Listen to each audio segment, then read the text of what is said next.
بسم اللہ الرحمن الرحیم۔ حضرت جبرائیل علیہ السلام حاضر ہوئے اور عرض کیا، یا رسول اللہ، باہر اسرائیل اجازت کے منتظر کھڑے ہیں۔ رب کریم نے فرمایا کہ اگر میرے محبوب اجازت نہ دیں تو ملک الموت واپس لوٹ آئیں۔ یہ ہے مصطفیٰ کی وہ شان کہ موت بھی در نبی پر اجازت لے کر آتی ہے۔ آئیے مولانا طارق جمیل صاحب کا بیان سنتے ہیں۔ اگر یہ بیان آپ کو اچھا لگے تو لائک شیئر ضرور کریں اور چینل کو سبسکرائب ضرور کر دیں۔ جزاک اللہ خیرہ۔ جس دن آپ کی وفات تھی، جبریل اندر آ کے کھڑا ہو گیا، خاموش۔ آپ نے کہا خیریت کیا ہوا؟ کہ باہر موت کا فرشتہ کھڑا ہے، اندر آنے کی اجازت چاہتا ہے۔ وکیل صاحب کو لوگ سے پوچھنا ہے، مولانا طارق جمیل کو لوگ سے پوچھنا ہے۔ آپ نے فرمایا آ جائے۔ اجازت پر اسرائیل اندر آیا اور کہنے لگا السلام علیک یا رسول اللہ۔ آپ نے جواب دیا، کہا آدم سے لے کر آج تک جتنوں کی روح نکالی ہے، خلیل کلیم، کسی کو سلام نہیں کیا، آپ پہلی ہستی ہیں، میں آپ کو سلام پیش کر رہا ہوں۔ آدم سے لے کر آج تک کسی سے اجازت لے کے اندر داخل نہیں ہوا۔ آپ کے بارے میں آپ کے رب نے فرمایا، پہلے اجازت لینا پھر اندر جانا، نہ ملے اجازت وہیں سے واپس آ جانا۔ ایسے رسول سے بغاوت کرتے ہیں ہم، ایسے رسول سے سارا پاکستان کہتا ہے جھوٹ کے بغیر کام نہیں چلتا، اور میرا نبی فرماتا ہے الصدق ینجی والکذب یہلک، جھوٹ ہلاک کر دیتا ہے، سچ نجات دیتا ہے۔ جہاں موت بھی ہاتھ باندھ کے کھڑی ہو، اور آپ پہلی بات اجازت لے کر جانا، نہ ملے تو واپس۔ دوسری بات السلام علیک۔ تیسری بات آنا چاہیں تو لے آنا، رہنا چاہیں تو چھوڑ کے واپس آ جائے، اور کہہ دینا عش ما شئت، یا رسول اللہ جتنی زندگی چاہتے ہیں آپ کو مبارک ہے۔ اتنی بڑی ہستی اور ان کے نام پہ گانے، ڈھول، عورتیں ناچ رہی ہیں۔ ابھی میلاد النبی کے نام پر جو واہیات کام ہوئے، لڑکے لڑکیاں ناچ رہے ہیں، اس کو میلاد النبی کہتے ہیں۔ میں دنیا پھرا ہوں، میں نے میلاد دیکھی ہے، میلاد میرے نبی کی خوشی ہے، اس میں تو کوئی حرج ہی نہیں ہے، لیکن یہ جو انڈیا پاکستان والے کر رہے ہیں، یہ تو میرے نبی کی توہین کر رہے ہیں، سینے میں خنجر اتار رہے ہیں۔ وہ بنا رہے ہیں ہیپی برتھ ڈے ٹو یو یا رسول اللہ۔ وہ پاگلو، نامرادو، وہ عیسائیاں دیاں رسماں میرے نبی تے فٹ کر رہے ہو۔ اتنی جہالت، اتنی جہالت۔ مقام ادب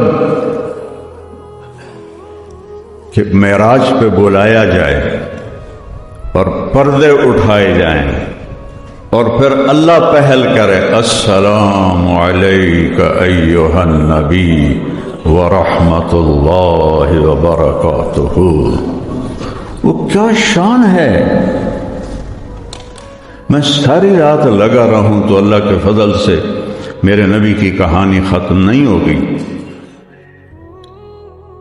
پڑھا کرو، تھوڑی دیر فائلیں رکھ دیا کرو اور اپنے نبی کی زندگی کو پڑھا کرو کہ میرا، ابھی جو تھے نا جنہوں نے نعت پڑھی، میرا پیغمبر عجیب تر ہے، یہ مظفر وارسی کی ہے۔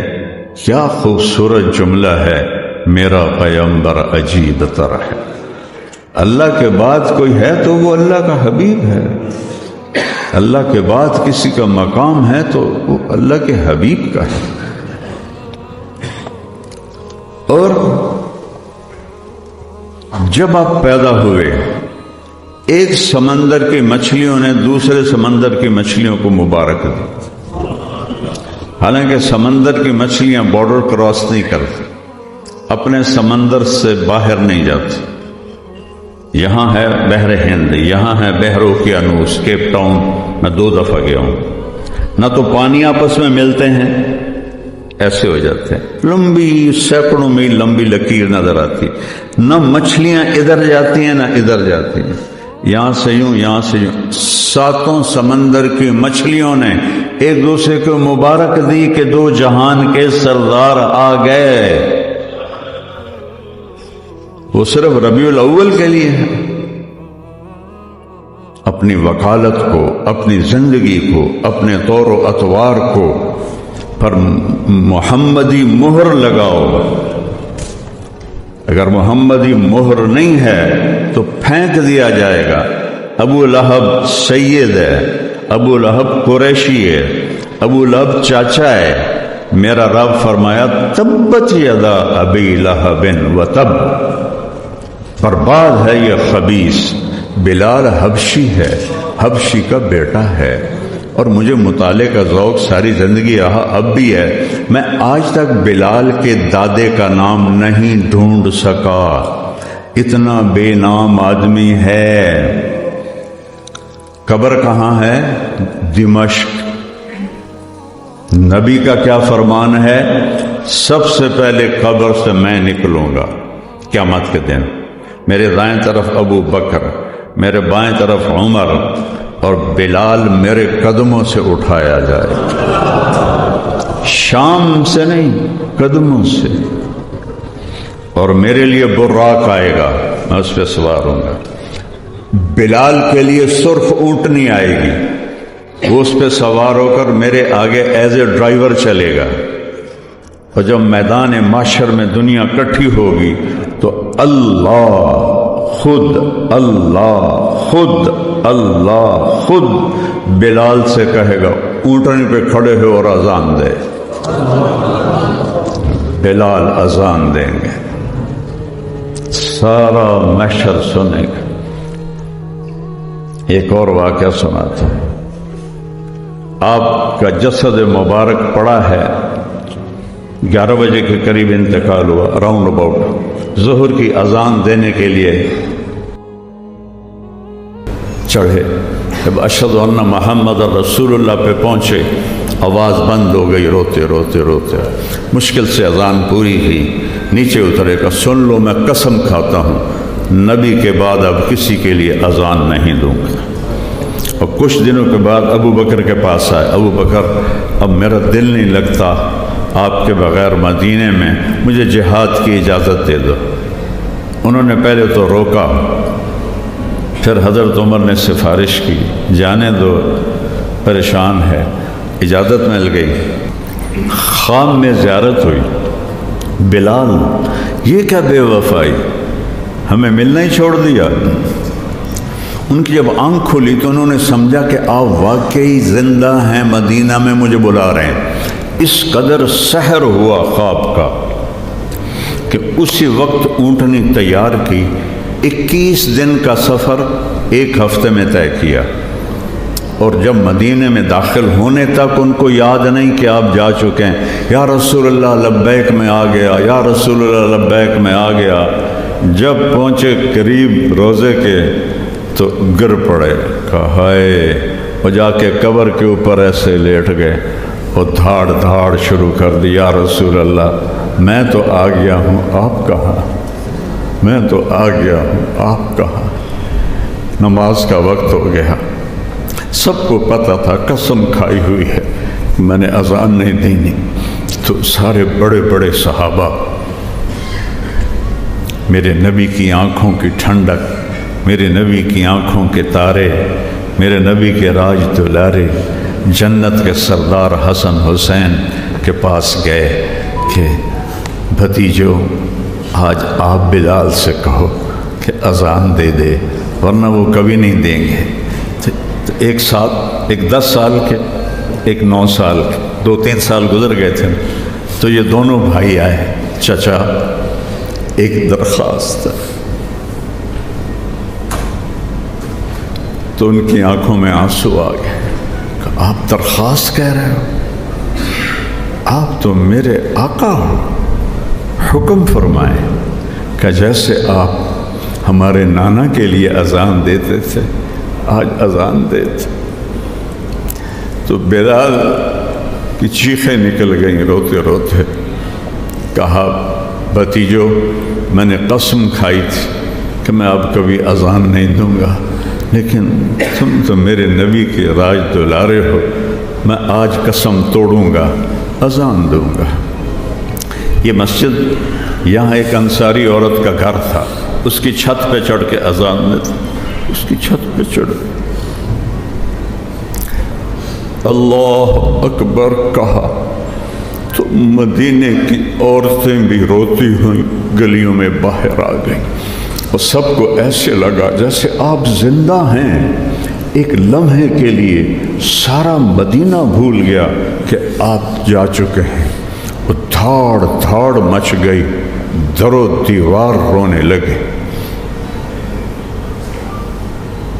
کیا سما ہوگا؟ اس کو عزت کہتے ہیں۔ آپ چیف جسٹس بن جائیں، اس کو عزت نہیں کہتے۔ آپ صدر، وزیر اعظم بن جائیں، مالدار بن جائیں، اس کو عزت نہیں کہتے۔ کہ محمد سے وفاتوں نے تو ہم تیرے ہیں، یہ جہاں چیز ہے کیا لوح و قلم تیرے ہیں۔ اذان دی، مدینے کی گلیوں میں آنسو بہنے لگے، احد پہاڑ لرز گیا بلال کی اذان سے۔ پھر ایک اور وقت آیا، غلامی مصطفیٰ میں عزت ہے میرے رب کی قسم، ایک بروہی بننے میں عزت نہیں ہے، غلام رسول بننے میں عزت ہے۔ پاکستان تو ویسے چھوٹا سا ملک ہے، 7 بر اعظم کی بادشاہی میں وہ عزت نہیں ہے جو غلامی رسول میں عزت ہے۔ بیت المقدس پہ اٹیک ہوا تو بیت المقدس والوں نے کہا ہماری کتابوں میں لکھا ہوا ہے اس شہر کو کون فتح کرے گا، اپنے امیر کو بلاؤ، اگر وہی ہوا تو ہم چابیاں دے دیں گے، وہ نہ ہوا پھر ہم سب ذبح ہو جائیں گے، شہر نہیں حوالے کریں۔ تو صحابہ نے سوچا جنگ میں تو دھوکہ دینا جائز ہے، الحرب خدع۔ تو حضرت خالد بن ولید اور حضرت عمر ہم شکل تھے، تو انہوں نے کوئی ہفتے 10 دن کے بعد نہ حضرت خالد بن ولید کو کھڑا کر دیا کہ یہ ہمارا امیر ہے، جائز ہے جنگ میں۔ انہوں نے قلعے کی دیوار پہ کھڑے ہو کر کتاب دیکھی، ان کو دیکھا، کہنے لگے یہ اس جیسا ہے، یہ وہ نہیں ہے، اصلی بلاؤ۔ پھر حضرت عمر کو خط بھیجا گیا تو سارے صحابہ کہنے لگے کوئی ضرورت نہیں جانے کی، اللہ کا وعدہ ہے فتح ہماری ہے۔ لیکن مولا علی نے فرمایا کہ عمر تیرے جانے سے اگر مسلمانوں کا خون بچتا ہے تو تمہیں جانا چاہیے۔ کہاں علی صحیح کہہ رہا ہے۔ اس پر پھر یہ تشریف لے گئے، سامنے کھڑے ہوئے، انہوں نے دیکھا کہاں یہی ہے، چابی پکڑائی اور شہر میں داخل ہوئے تو ظہر کی نماز کا وقت تھا۔ تو سارے صحابہ کی خسر پھسر، کسی طرف بلال اذان دے، کسی طرف بلال اذان دے، تو سارے آئے حضرت عمر کے پاس کہ امیر المومنین آج بیت المقدس کی پہلی اذان ہے، بلال سے کہو اذان دے۔